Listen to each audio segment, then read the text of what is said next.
Hello, everyone, and welcome to the Contingency Plan Podcast. My name is Jedi Master Dave, and with me, as always, is Darth Austin. Hello, everyone. Well, I'm just going to go ahead and say spoiler right now because we've just we're breaking news. So the new season of The Mandalorian is today. Yeah, and it's really odd because they actually masked the name of it. You have to watch for it. I mean, if you look on Mandalorian's page, you won't find the new season. Yeah, you just have to go to Book of Boba Fett. Yes, the Book of Mandalorian. Yes. The Book of Din Djarin. I'm just trying to imagine if they tried to mix the two theme songs together. Yeah. How terrible that would be. Yeah, interesting stuff. So yeah, obviously we're going to be going over the 5th episode of Chapter 5 of the Book of Boba Fett, which... does it have a title? I don't know. It never says it on the Disney Plus app. Let's see if it says it on the DB. No. Does it not? Come on, man. I'm trying to find it. It doesn't. It doesn't have it doesn't have a name in IMDb. All the others do. It's just Chapter 5. And then the description: an unexpected ally emerges. Yeah. Who could it be? Oh, It's Cara Dune. Oh yeah, boy. Oh boy, can of worms there, huh? Yeah.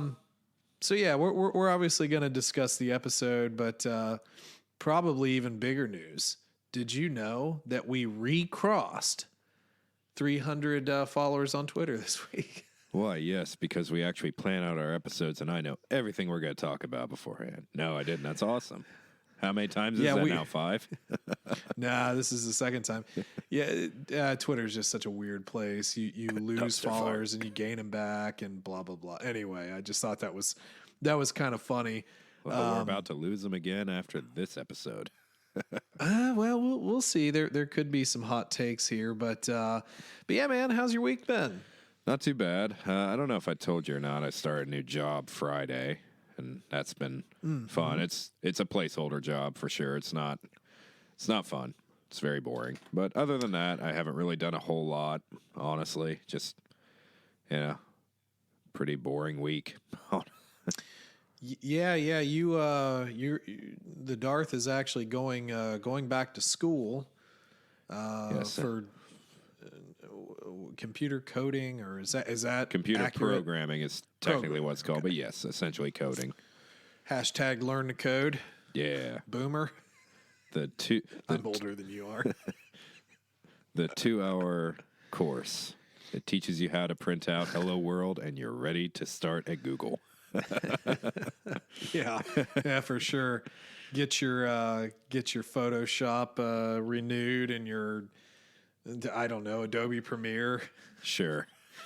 Once you get this degree, does that mean that you automatically by default have to take over the editing of all the podcasts and stuff? Well, I mean, unfortunately, the degree won't go into audio files all that much. Dang. I mean, at some point, I could probably help you a lot more with it, but... Oh, I mean, honestly, we keep it so simple here. Yeah. It's legitimately the easiest thing. It's the easiest thing when we have proper recording apparatuses like we do now. True. Yeah. True. Now we just have to push to get you a more expensive mic. Notice I didn't say a better mic, just a more expensive mic. Yes, it's all about brand loyalty. Oh yeah, boy. What's the big one? I'm probably gonna SM7B. I'm probably gonna completely butcher this, but is the brand like Avalanche that everyone Yeti? What is it? Yeti. Yeti that everyone uses. Yeti was a huge mic, and a lot of people still use it. But nowadays, not right at this very second, because there is that whole sort of bit of scarcity for technology. Right. So a lot of mics have gone up in price. They've kind of normalized a bit. I found used MV7s, like the one I use, for pretty reasonable prices again. obviously like the SM7B, which has been a staple in the podcasting community forever, is still relatively up there. Rode, of course, making a bunch of different mics and so forth. But yeah, I mean the old 58s are still good, which is what you use. I mean that's still a good mic. But yeah, I don't know. Has microphone technology continued all that much? Well, I mean, heck, people are still recording like instrumental stuff with ribbon mics, and ribbon mics have been around forever. Yeah, I was just about to say, have we really jumped in technology all that much? I mean, for podcasts and everything, it seems like we have, but you go back to not really.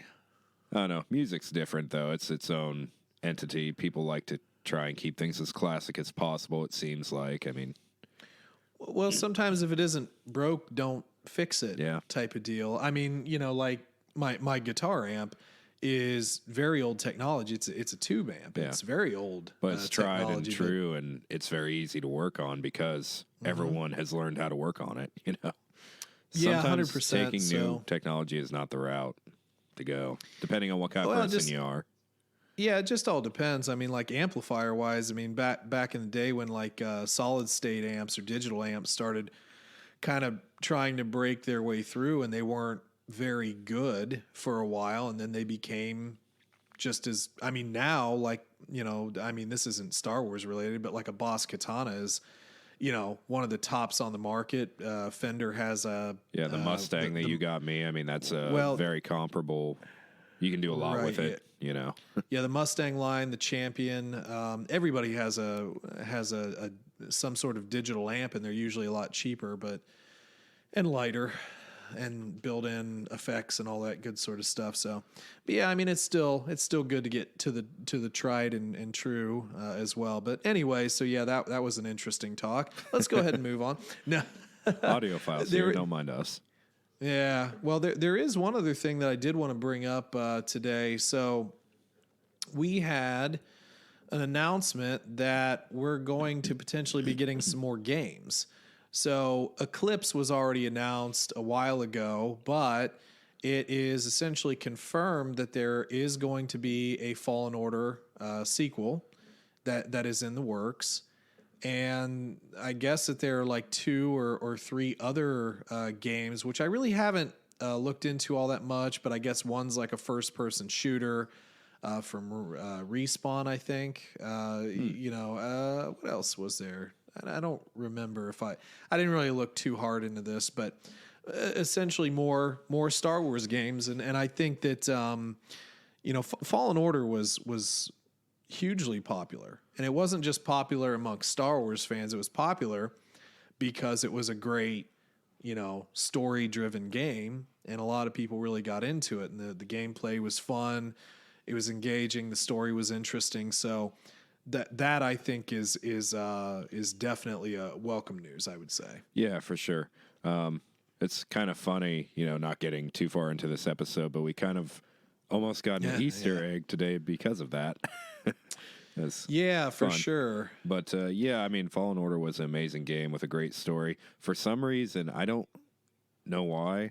It's clearly me because I've talked to other people who've played it, but I struggled with that game so much on even the easiest difficulties. For some reason, I just could not get the combat down. The boss battles just killed me on that game, but it's a fun game, and I'm excited for a sequel. It definitely wasn't, what would be the word? It wasn't built for, it wasn't a baby game. No. There you go. No, well, it's kind of like, Dark Souls and whatnot, which I never really played like those Sekiro games. Right. Yeah, so that's good. Good news there. Good to see more Star Wars games coming out. Hopefully interesting Star Wars games. But yeah, that was news. So there you go. Yeah, very good. Well, what else do we have to gab about before we kind of get in the episode? Anything?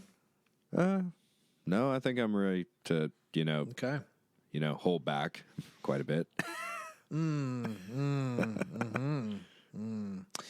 Yes. I mean, let's just sort of jump right in. So for those of you who have followed this series, I think that we have had somewhat opposite reactions to popular opinion on the show. I think as a blind recap without remembering our ratings or writing that sort of stuff down, I don't think either of us were a huge fan of episode 1 and 2. I think 3 and 4 is kind of where we started to fall in line, especially 4, our last episode. That accurate? Yeah, I would say so. We pretty much have the same opinion on this show so far. And yeah, the last 2 episodes have been pretty solid. And the thing is that, I was looking for a gangster movie, and you were looking specifically for a Godfather remake. Godfather 2, yes. Godfather Part 2. Which, by the way, just kind of jumping off topic, did you see that they're celebrating the 50th anniversary by putting it in theaters again? And it's going to be 4K. Oh, no. Yeah. Oh, I'm interesting. Kind of thinking about going for it. I think that'd be fun. Yeah, everything's digitally remastered. It's pretty cool. God, that's a long movie, though. It blew my mind that it's 50 years old. It really did. 50 years old? Yeah. 50. The Godfather is 50 years old? Yeah. Well, unless, let me just double check, but I'm pretty sure it was 50th anniversary. It might have been 40th. Okay. So, March 24th, 1972. Yeah, it's insane. That's wild. Yeah, Part 2 was 2 years later, and then Part 3 was like 1990. Mm-hmm. Wow, that's interesting. Yeah, I would definitely be down to watch that in a theater. What was I doing? So when I was down in Texas, we passed a theater. What did they have playing? I want to say it was one of the Indiana Jones movies, but I could be wrong. That'd be fun too. But I was like, I kind of wish more theaters did that, because I would probably go for that, like a screening of and I'm sure they do. Maybe I'm just not up on that, but I would be down to watch like old classics in a theater. I think that'd be pretty neat. Yeah, I would too. I mean, it's an experience that you can never get from owning the Ultra HD 4K version of anything. Well, unless you had your own home theater. True enough. But for the rest of us. When we hit the lottery and build massive houses out in the middle of nowhere with home theaters, there we go. Yeah. Oh boy. Yeah, no, that would be cool. Yeah, they're Godfather. Great movie though. Mm-hmm. I do love a good gangster movie, and that was a good one. All right, back into the show. So, Mandalorian season, 3, right? 3, 4. Yes.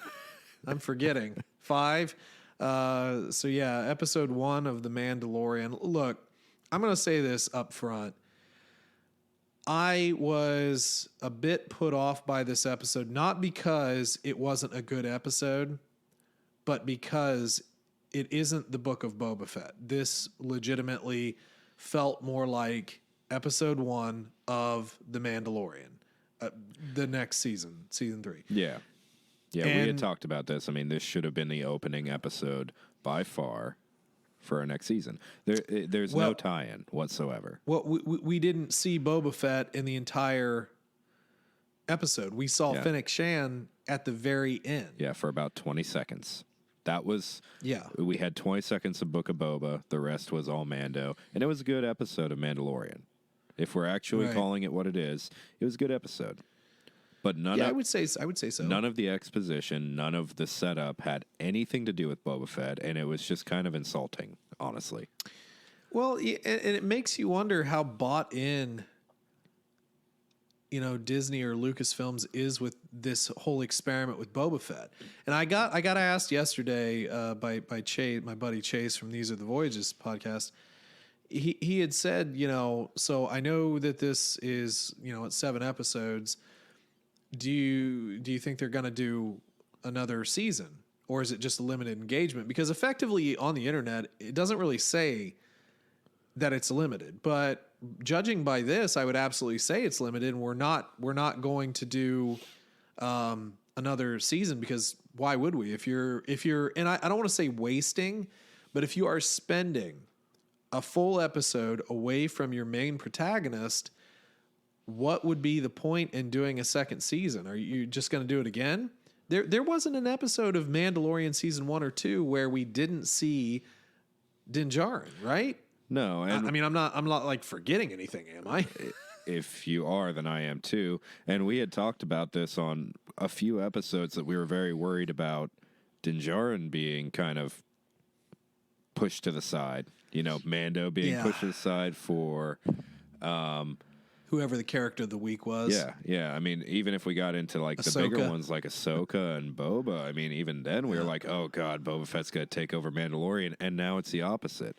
And the thought of an episode of Mandalorian going like this, where we focused on Ahsoka for the entire episode, I think that the fan base would, even for something like Ahsoka, would be a lot more angry than they probably are with this.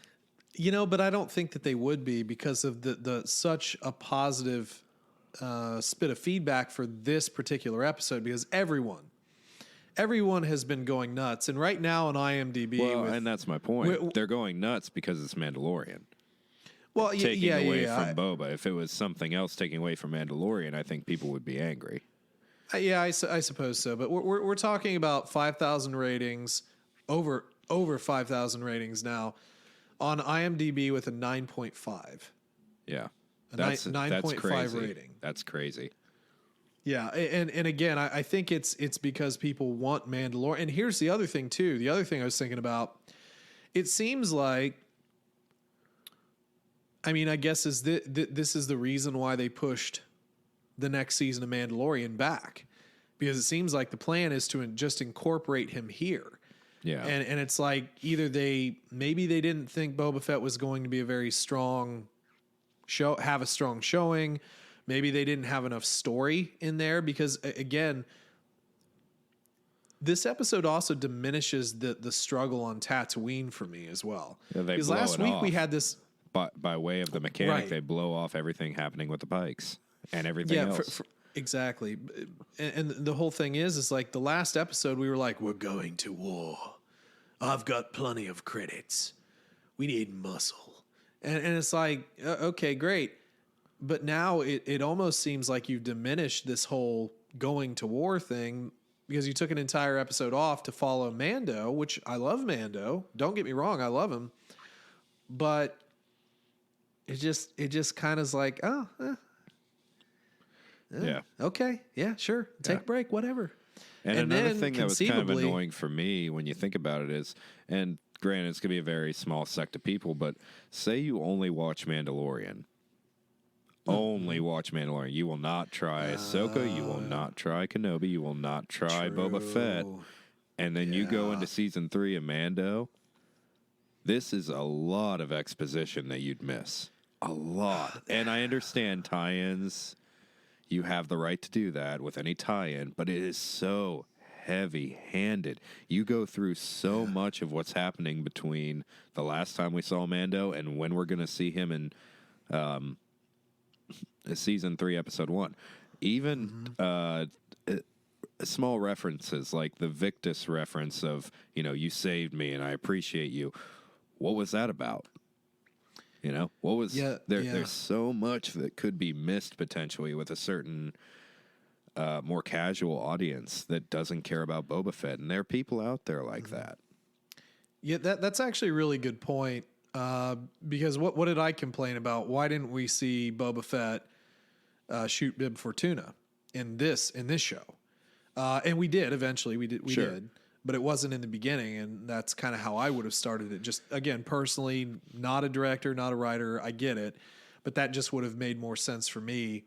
But and yeah, you're right. Had you not watched Mandalorian, you would have missed out on that for quite a while and been in the dark. Sure. But you are right, though. There is certainly a larger well, I don't know how large it is, but there's a subsection of people that only watch Mandalorian, only have Disney Plus for like a month or two to binge watch Mandalorian. Yeah. So yeah, that's an interesting point. And there again, a lot of casual fans, how are they going to even know to go to this if they're not actively following something Star Wars related? So yeah, that's an interesting point. Yeah, I don't know, man. I'm not sure. I'm not sure how that's justified. But And let's just for the casual fan, like even just going for people who are really obsessed with Boba Fett and didn't care about Mandalorian. This is Right. going to be so jarring. Going through, imagine binge watching this in a day, and like, oh yeah, this is going good. Episode 5 rolls around. Who is this? What is this? What is going on right now? Like a casual fan who hasn't watched since, Return of the Jedi, who is just into the old stuff, and they're like, "Oh, Boba Fett's back. I'd watch that." But let's be honest about one thing. It's a good point, but let's be honest about one thing. I don't think that there's anybody, casual or not, that hasn't watched Mandalorian. It's probably true. It is, and I'm probably being very niche here with this, but I just think it's No, so. I only want to watch Boba Fett. You know what? There are Star Wars fans that only care about Boba Fett. Fight me on it. But there's Well, probably like only 3 of them. Well, yeah, one dude, one person. That one dude who has the like $20,000 Boba Fett action figure right now. Gosh, yeah. But no, I mean, Anyway. I'm being heavy-handed myself here, I guess. It's just very jarring. I don't know. It's weird. Yeah, for sure. Well, let's just go ahead and jump in to the episode. We have Mando out on a bounty. He is on a bounty. He's going to collect a meat guy. What a weird thing. What I thought of? I thought of Blade for some reason. Yeah. And I just wanted to hear dun dun dun dun dun dun dun dun dun, and they're just hacking meat. Dun dun dun dun dun. Just wondering, like, are we going to a club next? Maybe with some blood raining from the ceiling. Make me a Philly cheesesteak. Extra onions. I will say this is actually a really realistic looking setting It looks great for our universe, at least. Yeah. It actually does look great. Yeah. But yeah, so Mando puts down the puck. He breaks out the tracker. We find the guy we're looking for. And I have to say this, so again, we didn't mention it yet, but this is also directed by Bryce Dallas Howard. And there is a lot of people right now that are saying if Bryce Dallas Howard doesn't get a movie, it would be a waste of her talent. And there's been a lot of people that have called for her to pick up where her dad left off, or good old Ron, and do Solo 2, which we already discussed is now off the table because of the comics. Yeah. But if you were, I do think that with the 2 episodes or 3 episodes of Mandalorian, with now these 2 episodes of Boba Fett, I absolutely do believe that she deserves to get a movie. Like we should try and get her working into that. And it could be original. I think Solo 2 would absolutely be awesome, but there's no way. There's too much in the mix for like a Kira series, potentially all the comic stuff that's going with Crimson Dawn. And then even some like Han Solo adventure-y stuff. So I think that's off the table, but I definitely, okay. Let me pose a question to you. Rian Johnson, right? So Rian Johnson was confirmed, and then it slowly slipped into rumor and legend about him getting his own trilogy, right? Right. Would you rather see a Rian Johnson movie or a Bryce Dallas Howard movie at this point? Is that even a question? I mean, I know what you're saying, but it is a legitimate question because here's the thing.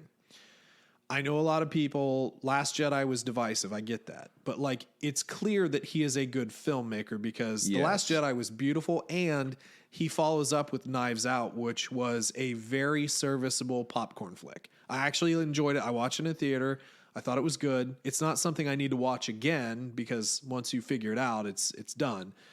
But I think that like he is a serviceable movie maker, filmmaker. Yeah. And So I would agree that I think that, that movie was beautiful, honestly, in every way that it could have been. So I'm not necessarily just crapping on him. I don't think that he's that terrible. I think he was not fit for Star Wars. Well, here let me further up. Yeah, let me further up with one more thing. Let's say Rian Johnson does a High Republic movie, let's take him out of the main line. Let's put him in the new universe. Let's say he's going to do a High Republic movie versus Bryce Dallas Howard doing, I don't know, an unknown project, because I can't really think of it aside from Solo 2, but Right. whatever. Let's just say unknown Bryce Dallas Howard. Let's take out any sort of like, pogging about, what it's going to be, popping off, and just like a High Republic movie with Rian Johnson. What would you think then? As far as instead of Bryce doing something else, or No, just I'm just both saying. happening? So on one hand, you have Rian Johnson doing High Republic. He's out of the main line. He's not gonna do anything with our main characters, but just entirely new universe. Or on the other hand, you have Bryce Dallas Howard with a completely unknown project. No idea what it is. It could be literally anything, but it's Bryce Dallas Howard. Bryce. Which one would you take? I would take Yeah, Bryce. same here. And that being said, I would actually not be opposed to a Rian Johnson High Republic movie. That doesn't sound bad to me. It'd be let him go. It Let would him have go to wild. be very stylized, so I think he would actually be more competent in that.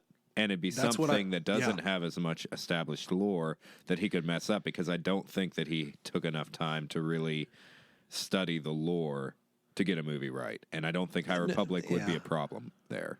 No, and you hit the nail on the head. The stylized element with his aesthetic, I think that he can make that look really cool. Because most of And then to me, most of all you what's have to do is important consult about High Claudia Republic- Gray. Right. And to me, at that point, High Republic is mainly just stylized Star Wars, essentially. I think that was Yeah, the for the whole most point part. of throwing it in that era. It's just like Yep. Renaissance period. What do you think of Renaissance? Stylized Yeah. things, art, beautiful and he could- landscapes, beautiful backdrops, beautiful Ships cut and, scenes and ships. And that would be perfect for him. Still want to see Bryce instead. Because I'll tell you what, regardless of how annoyed I was when I saw Mando pop on screen, annoyed and happy, I will say I was happy to see him. Annoyed to see him on this title. This scene is the best bounty scene I have ever seen in anything Star Wars related, not only just Mando. It was perfect. Yeah, and we mentioned it last week how she's definitely not afraid to put a little bit of the violence in here. More Because, than like a I little said, bit. well, it's much more egregious in this episode. But like when I talked about Godfather 2, I talked about the hit scenes where they Sunny were and destroying everything, their enemies. Yeah. And in last week's episode, we saw that anger in Boba Fett as he was taking out the biker dudes. So that was interesting. But yeah, now she's kind of turned it up a little bit more to, I don't want to say 11 because this isn't a Spinal Tap podcast, but still, she turned it up so much more because the violence in this scene, as you alluded to, is it's a lot. There's a lot of stabby McStabbersons, but then like Mando is constantly getting shot, and then of course he whips out the Darksaber. Before he did that, my thought was, hey, what timeline are we in here? Yeah. It's like, okay, he has a spear. I know generally. I didn't where notice we're that at first. Oh, really? No, I didn't look at that at first. I noticed it after the fact. I was like, oh, but when he ignites the Darksaber, it's like, oh, this is like directly after the last season. So And we're he's moving the clearly timeline. not good at using it yet.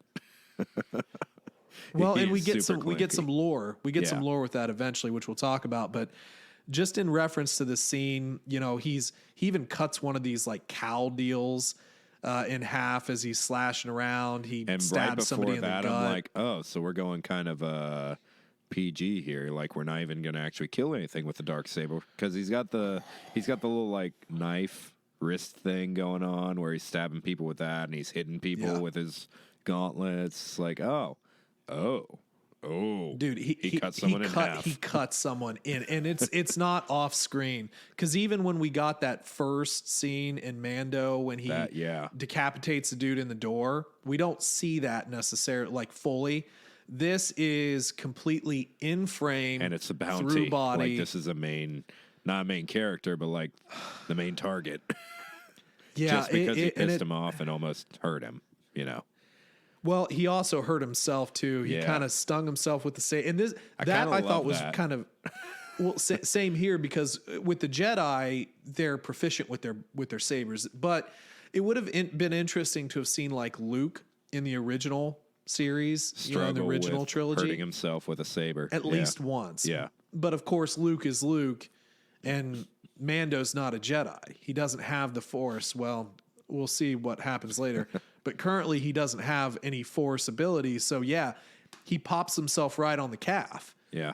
So that was actually, I thought that was a really cool touch. It was, and also it sets him up for a lot of vulnerability right after the fight scene, which he handles perfectly, because, I mean, these people probably could have taken him out at that point. And the way he actually deals with that, I loved. And, you kind of mentioned how subdued Boba Fett was, and I think that this fight scene kind of shows how if Mando does end up being muscle to some extent for him, how brutal this battle really could go with the Pikes, because Mando is becoming more brutal, and we potentially have BK fighting alongside Mando, which would just be epic. Oh my God. Yeah. So much decapitation and carnage. Yeah. One more thing I want to talk about here, because you alluded to the rest of the Meat Packers Union here. So one thing I do want to say, I did not care very much for their prosthesis, the masks that these guys wore. A couple of them Half were of kind them of look- janky. Yeah. Well, half of them look like bulldogs. The other half kind of look like they're zombies, and they didn't look. They didn't look. I don't want to rag on it. They didn't look great to me. Like, it feels like makeup could have maybe put a little bit more time into that. And again, like, I'm sure that this took a lot of time. There were several of them. We're talking about like a dozen actors here, Yeah. but it just didn't look. It didn't look as good as I'm Polished. used It to wasn't seeing. polished for, especially when you're watching Mando, even if it isn't on Mando, Yeah. you expect a certain amount of polish for the for all this stuff. And I will say that they did the main target well. They really focused on characters that were on frame a lot. They did do a good job, but yeah, this scene was a little awkward because of that. I thought the premise of it was really cool. I think the way he escapes is awesome. But like the first guy who sneaks past him, it's like, this ain't looking good. Like, he needs another hour with the makeup crew. Yeah, for sure. And by the way, just as a bit of a course correction here, so it did, we normally have the episode up when we're talking about this. So it does say Chapter 5, Return of the Mandalorian. It's just weird that it didn't show up on IMDb, because they usually have. I think that And they're Disney just trying to refuses not to be do it. spoilery yet. Yeah. I don't get it. But anyway, so yeah, that's the actual name of the episode. Now, as we go along here, we go to this ring city, which is effectively kind of a play on a Dyson sphere. And like, Dyson spheres have been relatively distinctive to different fandoms. Star Trek had an episode with a Dyson sphere, which my buddy Eric from These Are the Voyages as well I think that was Relics. It was Relics was the episode name. Also drew a lot of comparisons to Halo. Yeah. And then I did pull up one other thing. I don't know what the heck it is. I'm sure maybe some of our listeners would know what the hell this is. Ring World. I don't know. They say it's like a popular series published in the 70s. I guess it's won like Hugo and Nebula Awards, and I don't know. There were like follow-up books and stuff. I don't know what it is. I guess I'm going to have to look into that now just to see what the heck it is. Yeah. But interesting concept for this deal. And I mean, scientifically, the Dyson sphere, if I remember correctly, the whole idea behind a Dyson sphere was capturing the energy of like a star to effectively power everything. So you have your own like mini sun inside, but I think the idea was inside of a sphere, not a ring. Right. But there again, I'm not real well versed in there. So anyway, we get Mando, who's visibly limping, taking the head in a bag to his client, who is super annoying. Yeah. I don't want to have dinner eat. with you. Eat, sit and eat. I was starting to Eat and wonder if the sit guy with was me. trying to poison him or something, because it's like, why are you so obsessed with him eating with you? Is that just a cultural thing with your species, or what's going on here? Just do it. Do it. Sit and Drink and the sit and eat. Kool-Aid with us. Yeah. So Mando has a little bit of trouble. Now, the only thing I want to nitpick here a little bit, his payoff was weird for this bounty. His Effectively, his was payoff. crap. It was terrible. It was the worst Well- payoff ever for the best bounty ever. Yeah, I mean, essentially, what his payoff was is directions down an alley to find the remaining two, cult members. Yeah. Did you really need to go fight an entire group of butchers for that? It seemed kind of strange. No one else would do it. I mean, information's important, I guess, but still, it sort of seemed a little odd. But anyway, he limps down to the, what did they call it? The substrata, I think, is what they called it. The substratus, some kind of chamber or whatever. I don't remember. Yeah. Well, anyway, he points him down an alley, and there's like some hidden ink, and we get the armor. And was it Paz Vizsla? One of the Vizslas. Yeah, I think so. Let's see. Oh yeah, of course. That was the other thing too. IMDb hasn't updated the full cast, which is so strange. haven't? They're normally so no. I don't get it. But anyway, we have the two remaining members of our little cult here. Yeah, two of what did he say? 3 survived total. Was Mando he was the including third. Mando? Okay, I'm Yeah. not sure if there were 3 other members or not. Okay, Correct. so have we seen Paz at this point? Am I just drawing a blank on him? I'm pretty sure that wasn't he the heavy gunner guy that was I think Jon Favreau played. Oh, I could be wrong on that. I don't remember. You know what? He might have been. And if he was, then that reference makes sense to the whole "thanks for saving me" thing. Yeah. So here are a couple of questions that are completely overthinkers. It is Paz Vizsla. There we go. So Mando doesn't have a ship. How did he get back to the ring world with a head and a bag? Yeah. And I'm only asking that because eventually when he leaves, he has to do his it really felt, well, we'll get to that here in a second. Let's just continue on here. But how did he get from point A to point B with a head and bag?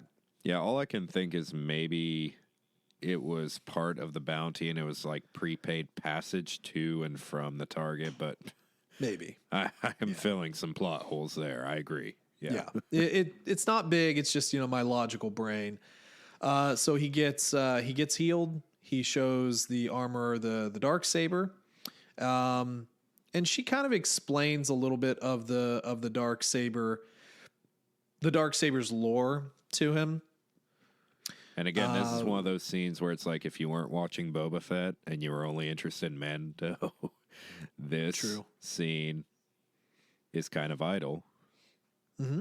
It's maybe not vital, but it's pretty important, I feel like, in the grand gist of everything going on with the Darksaber. Like, why wouldn't you throw this into Mandalorian instead? Yeah. Yeah, for sure. But she does understand. This scene could have happened in a timeline, really, up until the point where he finds Grogu again. Yeah. It didn't have to be here. Yep. So Mando does, the armor does explain that, you got to win it by creed and battle, all that good sort of stuff, with arms wide open, of course. Yeah. Whenever anybody just overuses the word creed, it just makes me, with arms wide open. And I love how during her explanation, it's like, but if someone gets the Darksaber in any other way than what I just explained, even though that's unlikely, but I'm going to tell you that because I know already that you did that, our order will go to crap. Yeah. You will bring a curse upon us all. Prepaid that curse because we've already been going through some stuff lately. Yeah, exactly. Now, we do get a little bit of tension here with Paz and Din Djarin. Paz starts by like asking, did you defeat? Okay, yeah, you defeated him. Oh yeah, did you kill Moff Gideon? No, he's gonna face justice. Like, oh, blah blah blah. We should have just cut him in half. All that good sort of stuff. And by the way, did Moff Gideon really cause the deaths of millions of Mandalorians? Millions? Well, I think the idea was that he either led or took part in the siege. Yeah. So technically, yes, probably. Indirectly, by order. Did he personally kill all of them? No, obviously not. That's crazy. So let's also talk about the spear. So the spear is no more. Pissed me off. I wasn't a big fan of it either for some reason, because here's the thing. So the armor specifically says that this can pierce Beskar. Beskar should not be made as weapons. It should be made for armor. And it's like, well, yeah. And see, here's my problem with this. I completely understand the concept of if we hold all of this material that is rare and we only make it as a defensive weapon, then we're protected against other people. And if they get a hold of a weapon instead of the armor, then they could potentially hurt us. But you could use the same logic for them getting a hold of the armor. And if you are therefore stronger by having a Beskar weapon, and you're less likely to fall in battle because of it, then how logical is your argument about not making weapons out of Beskar? Especially when you're talking about the Darksaber being technically a Beskar weapon, even though it's a Beskar energy weapon. Like, you make this big deal, it's forged a Beskar 1,000 years ago. It's like, it's just the hilt, but it's still a weapon. So your logic isn't making a lot of sense to me. And I'm just kind of pissed that they got rid of the sphere. Yeah. So the other thing too is that although they're not under any threat from Jedi, the fact of the matter is that could have conceivably been an idea, especially when you consider, like, the wars that had happened in the Old Republic between the Mandalorians and the Jedi, where it would have probably been beneficial to have had Beskar, say, swords or staffs or something, or the spear. And also you're potentially talking about of living Jedi because of Luke. True. So why aren't you worried about having a weapon that can actually defend yourself against this potential threat? Yeah, and then you're also destroying potentially a significant, like, historical artifact as well. Yeah. But there it goes. However, it is going towards a certain little dude, certain little foundling. Mando says to make it into something for Grogu, which we don't actually get. We don't know what that is. I assume that'll be revealed. And if it's not a helmet with ear slots in it, then it's not worth it. I'm telling you, man, the pouch that he had wasn't big enough for that. It's got to be something more like a necklace. I'm not thinking it's real armor. Dude, the little thing that he had beforehand. Okay, so here's another bit of plot holy thing. So I think that the little handkerchief thing, I think that was just the sphere that Grogu played with, right? Oh, you think so? Okay. I think that's what that was. True. But what did he do with the forged thing? Is it still with the armor? Did he take it with him? Is it lost in time and space? Well, see, okay, so here's my thought on that. At first I was thinking, it's like, well, this is just kind of a circular argument between the armor and Mando, because, like, at first, like, okay, I don't want to make this armor for Grogu because he's becoming a Jedi. But he's my little buddy. But he won't be your little buddy if he becomes a Jedi, because he will forego all attachment. Right. But that's not the Mandalorian code. Okay, I'll make you the armor. But he's not Mandalorian. But then I started to think about it. It's like, well, maybe the plan all along is for that to be waiting for him. And after he receives Jedi training, Mando's ultimate goal is always to bring him back into the fold and turn him into, I don't want to compare him in any way, but, like, is he going to be the new bridge Jedi Mandalorian character. He will take the Darksaber for his own and rule Mandalore. They're going to have to adjust the Darksaber. It's too big for him. Even maybe Yoda size. he had a growth spurt. Yeah. Even Yoda size. That's kind of a big saber. Yeah, I don't know. I'm excited to see what the piece is. It'll probably be pretty awesome. Yeah, we'll have to wait to see that. Now, the other thing... Tell me you got a jetpack. Yeah, little Grogu with a jetpack. It's got to be something. Well, and here's the thing. We're talking about the entire spear is Beskar, not just the head. Yeah. The spear tip. Yeah, and that little pouch that he folded up, that's too small for the amount of Beskar that would have been melted down. Yeah, unless he only got a portion of it. Yeah, I think it's just the ball. Yeah. Now, what we also get here is we get some backstory. The armor explains a bit about Bo-Katan and sort of her failings. But also in the same process, just pushes forward the whole cult mentality they have. Yeah, it does. But it does sort of go through this explanation of the Night of a Thousand Tears, or the Purge, and it kind of we get actual scenes. Yeah. So it's not just like a vocal story; it's a visual story as well, where the droid, we have all these droids coming through and exterminating Mandalorians. So that was kind of cool, but yeah, you're right. It definitely advances the creed of our now 3 Mandalorians here, as opposed to the rest of the Mandalorian kind of culture and so forth. And again, then we get a little scene that definitely should have been in Mandalorian instead. Yeah, for sure. And then we get some sparring between the armor and Din Djarin and Mando. We start to learn about this. Oh, the blade is heavier, which is not. It's not anything crazy, because the whole thing about Jedi and the relationship with their weapon, and it's not just a laser sword. It's more than that. Right. And at this point, Mando is effectively fighting against the blade. He hasn't studied the blade. He's fighting with it. He's trying to strong arm it. He's trying to use his physical strength as opposed to his mental strength. He's comparing it to another physical weapon, essentially. And the question I have here is, can he even wield the Darksaber? Is he even proficient in sword combat or any form of combat that would be even similar?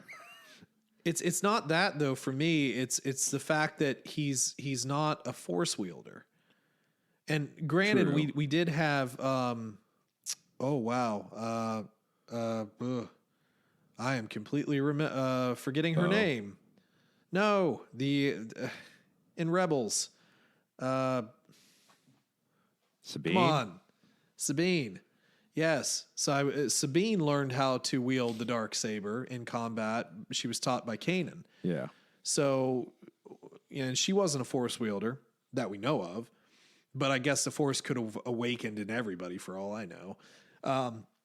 But the thing is that, with her, there was a proficiency lacking in sword combat. They didn't really necessarily get into as much of the weight of it, but Mando seems to have a lot more trouble. So I guess my question is it even possible for him to wield it?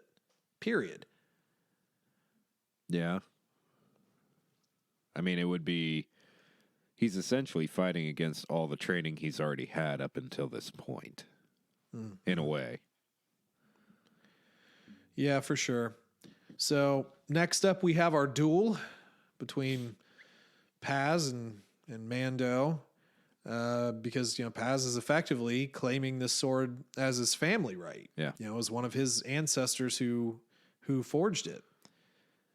We get the cool little energy shield thing. Yeah, which is neat. I like that.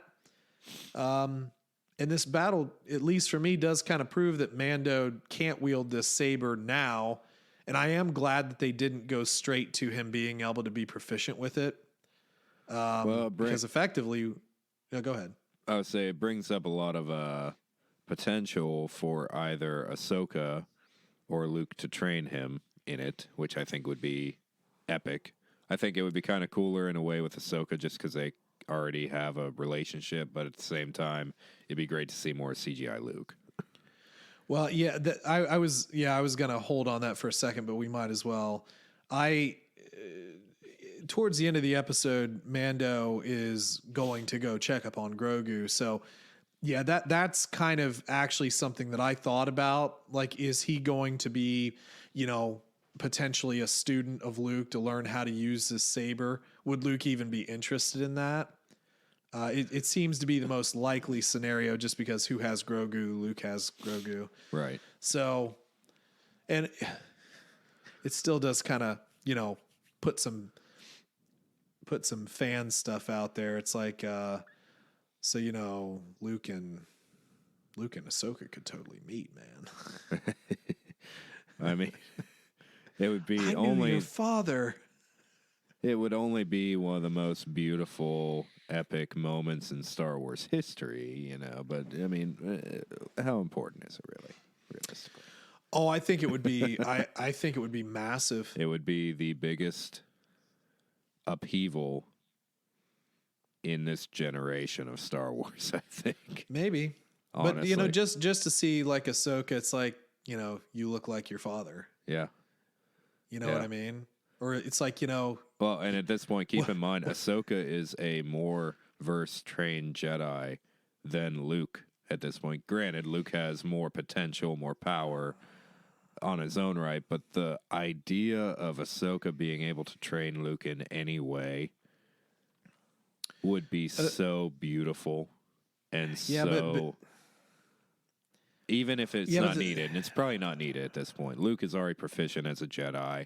I know he doesn't need it, but the idea of Anakin's Padawan training his son would be so freaking awesome. Yeah, but the only thing about that particular thing is we're already basically established Luke as a Jedi master at this point. Right. He's already seemingly, as we're told in the original series, crossed that threshold. Yeah. So the teaching, I understand I guess that. More, I not do, like physical teaching, like blade work or whatever, but more maybe he's struggling with something mentally that's been happening, trying to figure out whether to train the next generation fully or if he's just going to have one Padawan, which would be Grogu at this point. Yeah. I mean, I get that. I just personally think it would be cool to meet and just do like the Harry Potter line. You look like your father, but you have your mother's eyes. Well, anyway, that was a tangent. Let's get back to the episode here. So Paz is defeated. As soon as, Mando loses the saber, he's able to use his own, combat style to defeat, Paz, who also can't really wield the saber. Yeah. He's just throwing it like a long sword. And then we get a moment where, we effectively get a stop, and the armorer asks Paz, have you ever removed your helmet? Blah, blah, blah. And then she turns that question to Din Djarin, and he, after a pause, does say that he has. And, they effectively are kicking him out, but he is looking for forgiveness, and the only way that she says that he can obtain that is by going through the underwater mines on Mandalore. Yeah, which I hate this portion so much. Well, my thing is, and we might agree on this, I don't care if he's in this cult. I don't either. Personally, I would like it more if he wasn't. The cult is dead. The only thing left of the cult is the armorer. You've just made me hate a third of the cult because you set one of them up against Mando. Yeah. And He doesn't gain anything by siding with them at this point. The only thing he loses is potential for more Beskar armor to be made for him. And I understand that would be a big blow.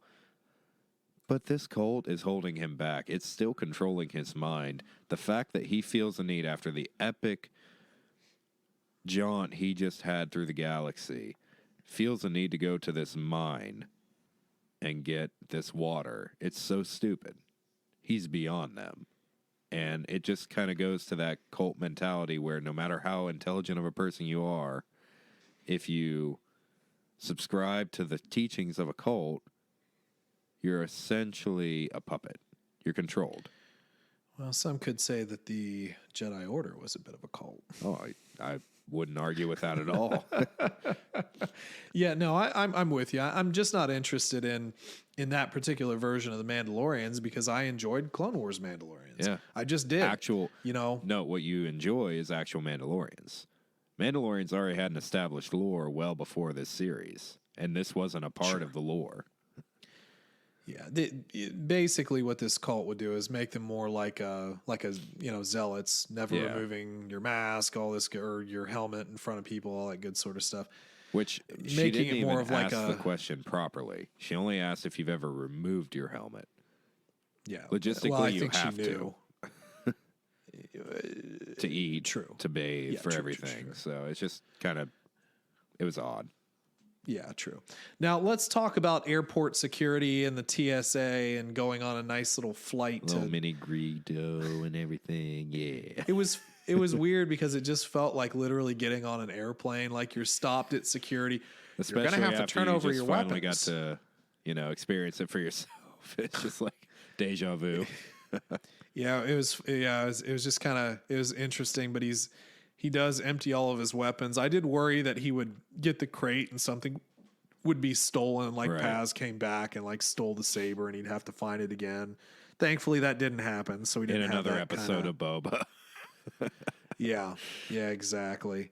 But yeah, we get the little Rodian, our little Rodian kid who waves at him with his little Rodian hands. Yeah, it makes him think of Grogu.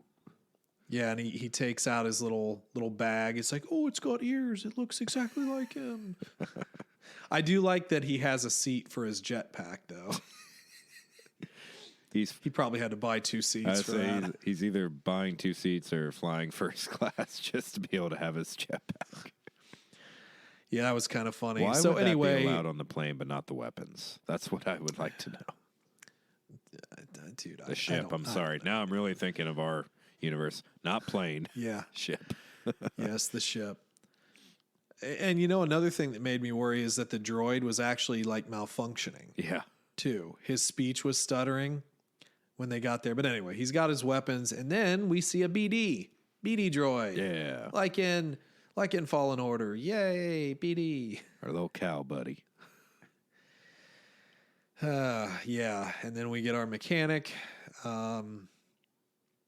Look, the mechanic, she's fine. This little goofy, section but sucked. I don't know, didn't dude. like I mean, it. it's whatever. I mean, I don't want to dog it too much, but I think we both expressed that this wasn't really our favorite character that they came up with. She's fine, but she's not somebody I want a lot of screen time with. And boy, did we get quite a bit of screen, because this is about halfway through the episode. Yeah. And then we get Mando's new ship, which is a Phantom Menace era it's a Naboo fighter. Naboo fighter. Yeah. I actually had a Lego of this, a reasonably sized Lego. It was of always one of these. my favorite fighters growing up. I thought it was awesome. But I'll tell you one thing. It is meant to be piloted by Anakin because he does not fit in this thing well. Nor was it entertaining to watch him build it. No, that seemed like a little bit of a drag. But here's my thing. He's a bounty hunter. The How reason does he this had help? a ship like the reason he had a ship like the Razor Crest, I mean, and we even saw it in the series, he had multiple, bounties that he had frozen in carbonite in his hold. Not to mention the It was armor as much he a- had. Right. It was as much a home as it was a ship and a transport. that's common to bounty hunters. Even Boba Fett's ship has room. It's a big ship. Yeah. This don't. is useless to him. She even has to go as far as to be like, you can jump to hyperspace without having to have a dock. Come on. It's like, this is super impractical. Well, it's a hot rod, and what he needs is a good tricked out van. Yeah. You know what I mean? Like in real world terms, it's like you just need like a utility he needs van. That Pimp My Ride stuff going on right now. No, not that. But I'm talking about like a what are those? The Mercedes Sprint vans, that everybody makes like little homes out of and travels the country. He needs something like that, not a 1930s rat rod. And they even put a giant engine on it, like a hot rod. Yeah. So look, the ship is cool. It doesn't fit Mando for me personally. That's barely just my fits opinion. Mando in general. And the entire time I was watching this scene, I just kept thinking, so if we cut this and cut the scene where he's test driving it and cut the scene where he's pulled over in it, could we have fit an actual interaction with Boba Fett in? To an episode of the Book of Boba Fett? Yeah, conceivably. So anyway, we build the ship. We have that whole montage. And he doesn't take BD, which annoys me. I kind of want him to take the BD. Well, I mean, he doesn't really trust droids, but yes, that's what I thought. She also just put a bubble on the astromech port, which conceivably she's probably thinking about like Grogu flying around with him in this little tiny ship, which is ridiculous, but whatever. He's still small. And then, one thing I actually did kind of appreciate the more I thought about it is Mando's like kind of having a little bit of trouble with the piloting. And like you see the ship being a little shaky at times because he's used to flying a transport, not a fighter pilot. Right. He's not a fighter pilot. He's used to very slow, deliberate movements, not the jerky actions of a fighter pilot that's been upgraded into a hot rod. He's got a few maneuvers. Listing lazily to the left might be one of them. But anyway, but then we get this whole scene where he traverses Beggar's Canyon. We see the ramp from the pod race. And we even get him to say wizard at the end when he comes back. Oh my God. Yeah. I mean, it was a little bit too on the nose, but yeah, he gets into space with it. Says hi to the Rhodian kid who's back on the transport for some reason. It's like, oh, hey, look, we're just going to check out the planet and then leave real quick. Yeah. This is just one of our stops in our, what's the Disney cruise ship, Yeah. Yeah, whatever. But then, he gets stopped by the space police, which one of them was one of our pilots from the Mandalorian series. Rangers. Yeah, we'll see. I mean, the interaction was kind of funny. It's like, hey, you don't have a transponder saying, hey, your engine block doesn't match your ship. Where's your registration? License and registration and proof of insurance. And by the way, apparently someone can just give remote access to the police now in Star Wars. That's cool. Interesting. Well, This does. did make me think of the opening credits for the first actual episode of Mandalorian. I just think it'd be funny, like, how in the openings you'll see like the Razor Crest listing towards the planet slowly, and now you're just going to see him zoom past, barely see the ship as he crashes into the frickin' planet. Yep. But anyway, so I don't remember the guy's the pilot's name, but he knows who he is. Obviously, I mean they look at each other for a bit, but and then he hits the what was it, sublight engines? I think is what they said. Yep. So it's not hyper speed, but it's with this one it's close. Some thrusters. So it was kind of cool. I kind of like that. But they let him go, and he goes back to the planet. He says wizard. He said the thing. And then effectively we're towards the end of the episode where Fennec Shan shows up like an actual character from the Book of Boba Fett. And they're, obviously on friendly terms, and Mando's like, "Oh yeah, you know, you don't have to pay me. I'll help, but first, I gotta visit a little friend." Which hopefully is their way of saying, don't worry, I won't be in the next episode. It'll actually be about Boba Fett. Yeah, which is interesting. Ooh, hitting mics and stuff. Yeah, which is actually interesting because obviously that means he's not going to be there right now, but conceivably we might have a solid Boba episode next week. And what do you think is the odds that he is back for the finale? Oh, I guarantee it.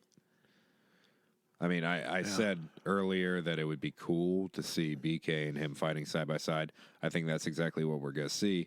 And I think we're going to have our all-out war with the Pikes, completely fought by BK. Whoever they pick up in the next episode, Mandalorian, and maybe a couple of Gamorrean guards. True. And our straight gang.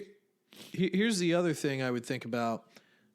Do you think that there's a possibility that the next season of Mandalorian would fit in between episode 6 and 7 of Boba Fett? Like timeline wise? Like we have a massive jump in time between episode 6 and 7 so that Mando can be back in episode 7? So I guess the two ways it could happen is season 3 of Mando is going to be extremely short. It's a very short timeline. Or we make Boba Fett very disjointed to fit in Mando coming back because this is a war that's already brewing. It's happening. Mm-hmm. It's not going to wait a month. You know, it's not going to wait for him to go do his little quest and come back. So I think it would really... I don't know. Maybe I'm thinking about this too much timeline-wise. I mean, I guess you could have a jump and things have just been boiling and we're ready to finally blow and Mando shows up at the perfect time. Well, my point is I don't think we're going to see Grogu in Book of Boba Fett. I think that's going to be part of the next season of Mando. And then, but again, it's like, do you have a hip hop where maybe like the first episode of Mando is going to check on Grogu, and then the next episode is like, whoa, I just got back from, I just saw Boba Fett, Grogu. He's doing good, you know, or something like that. It's either that or what if they keep going the same route they've been going where you have your 20-minute opener that has nothing to do with present day, and our 20-minute opener is Mando going to check on Grogu, and then go back by episode 7. That's what I'm worried about. It's not what I think will happen, but I'm kind of nervous that it could happen because for some reason, I mean, let's just stop and think about how much present day time, like screen time, have we had with Boba so far? I don't think we've had an hour and a half. Oh, well, I mean, present day, no, because they've done so many flashbacks. And I just feel like that's how they want to do it with the entire series. So it wouldn't surprise me all that much if we have a jump to Mando. Maybe. Just to kind of tie all that up and then move on to him going back to Boba in a more timely fashion. Yeah, maybe. Maybe they could be lying about how many episodes Book of Boba Fett is, and then we do Boba, and then, oh, hey, by the way, Mandalorian, and then more Boba Fett. Just like, well, Star Trek's been doing that. They've been jumping in between different shows. They've been looping in different shows. It's like, oh, here's the first 6 episodes. Well, here's 6 episodes of this, and here's the next 6, and blah, blah, blah. So, yeah, I don't know. I think we're going to have to do some time finagling within the next 2 episodes of Boba. Right. Because conceivably, I don't really see this series being a big enough hit to continue on to another season. Don't see how it could be. Don't see how it could be. I mean, granted, I did see like at least one person, I don't remember what it was. I think it was a podcast page on Twitter saying that this was the best series ever. No, which it's is not. Laughable, but no, it's not. This is a very disjointed series so far. Yeah, it's fine. It's fine television. It's not bad, but it's not the best. All All right, man. Well, what else? Any final thoughts on this episode? No, I mean, I think we're kind of at the point of ratings. All right, man. We'll throw it out there. What's your rating for this week? I don't want to give one. Yeah, well, you got to, and you have to explain it in concise terms. Oh, no, I will not.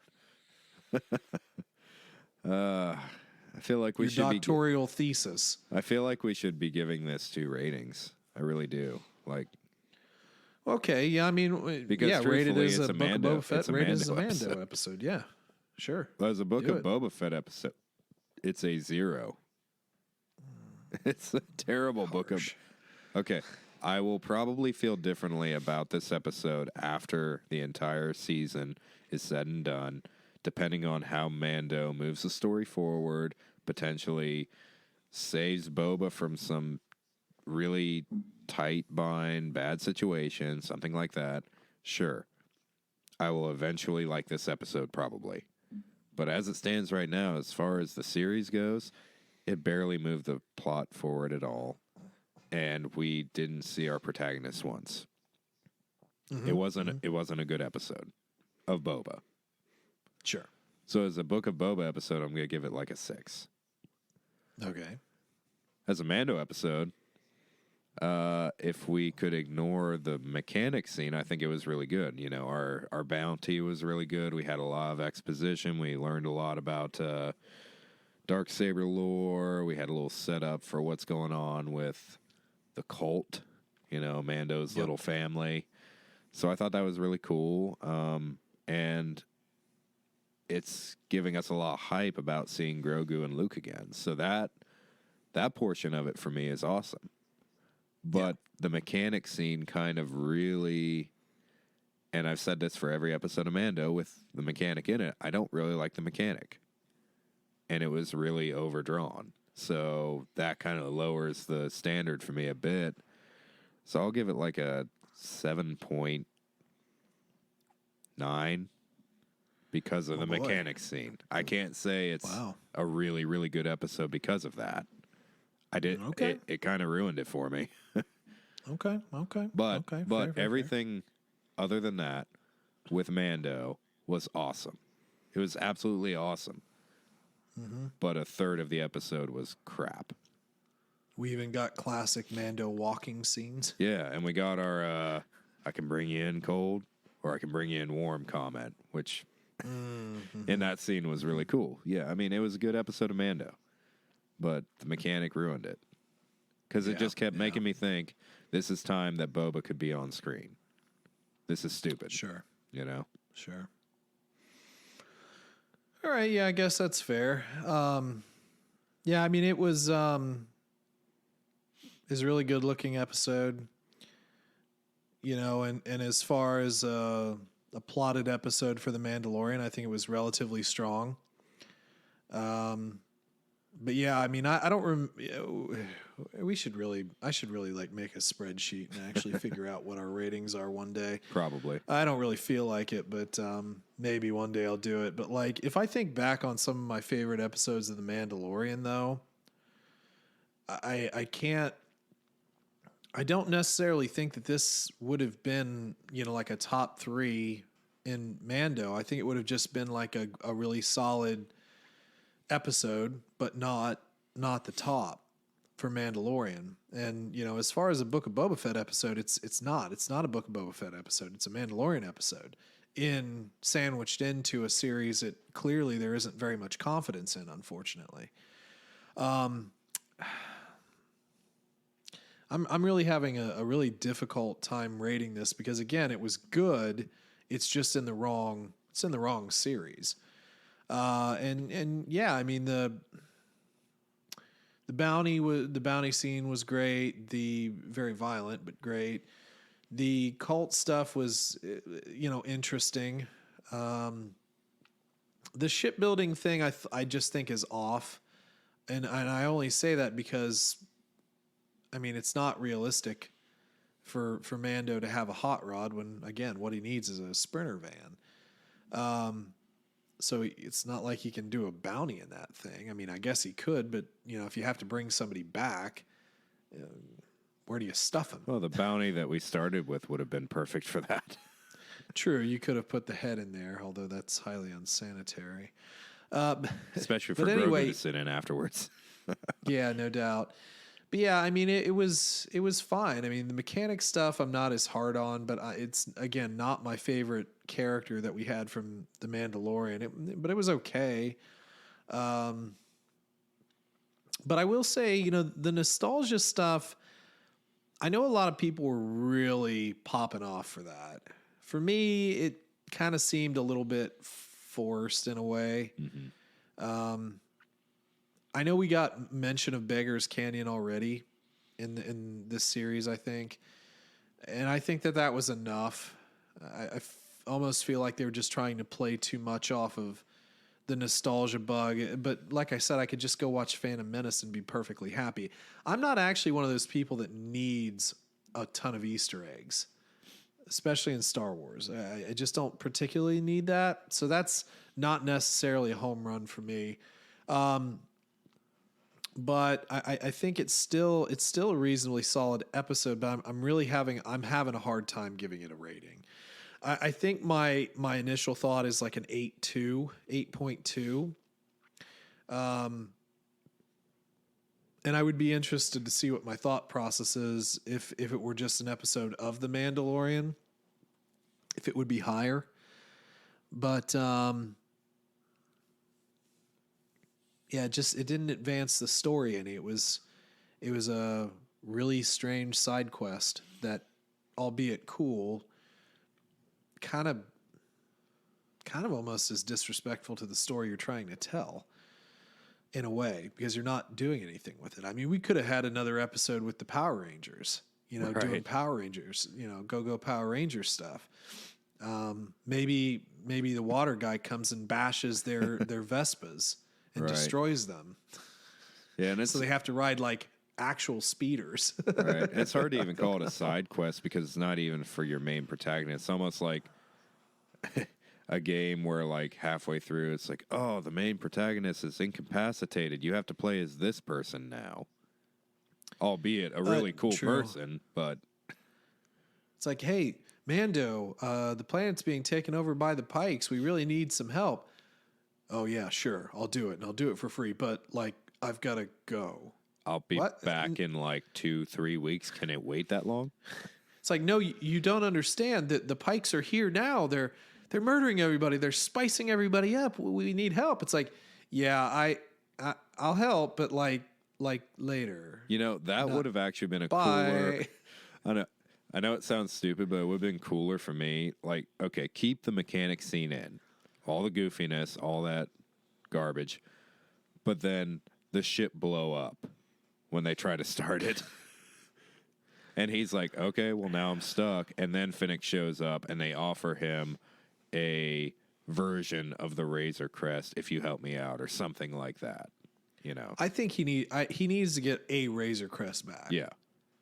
Well, the Resistance pilot, the Republic pilot even mentions it, like, on what was it, Navarre, the planet or whatever, Navarro, the planet, and it almost made it seem like it was still maybe floating out there. I personally, it's like it was a crazy unique ship, and it looked cool. And again, no disrespect to the Naboo fighter, but like, I want the Razor Crest back.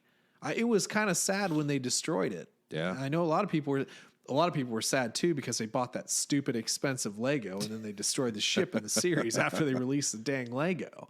But yeah, I just I want to see him back in the Razor Crest. I want to see. I don't dislike the Naboo fighter, but it just seems impractical for a bounty hunter like Din Djarin. I'm just saying it. It's useless. Yeah.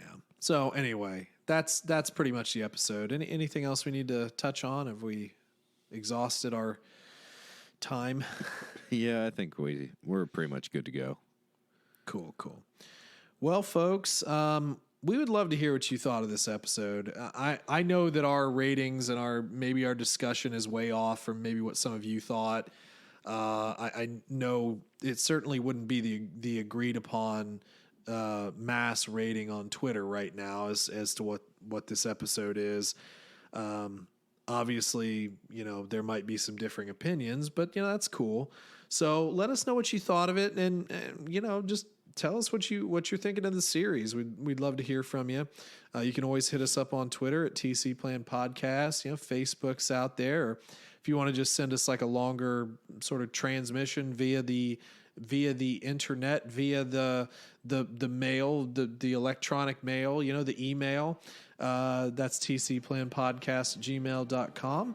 But yeah, that's it for this week. So you guys have a great rest of your week. And as always, may the Force be with you.